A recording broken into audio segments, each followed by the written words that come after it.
আসসালামু আলাইকুম। আশা করি সকলেই নিশ্চয়ই ভালো আছেন। তো আপনারা জানেন হয়তো যারা আমার ভিডিও দেখেন, আমি থাকি সৌদি আরবে। সৌদি আরবে আমি ১ম এসেছিলাম ২০১৫ সালে। তো ২০১৫ সালে যখন এসেছিলাম তখন সৌদি আরব কী ছিল?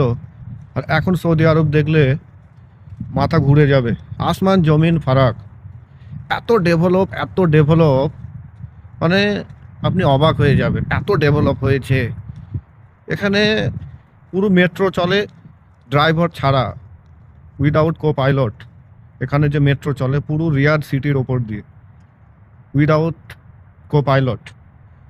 আর এখানে যে স্টেডিয়াম তৈরি হচ্ছে, আমি যেখানে থাকি রিয়াদের নাসিম ইন্টারন্যাশনাল, যেখানে স্পোর্টস সিটি, মানে সৌদি আরবের অনেক প্রান্তে বিভিন্ন যে রিয়াদ আছে, জেদ্দা আছে, দাম্মাম আছে, আল খবর আছে, এসব জায়গাতে যে স্টেডিয়াম হচ্ছে আপনার তাক লেগে যাবে। মানে দুনিয়া দেখবে একসময় যে সৌদি আরব কোথায় যাচ্ছে। এত ডেভেলপ আপনি অবাক হয়ে যাবেন।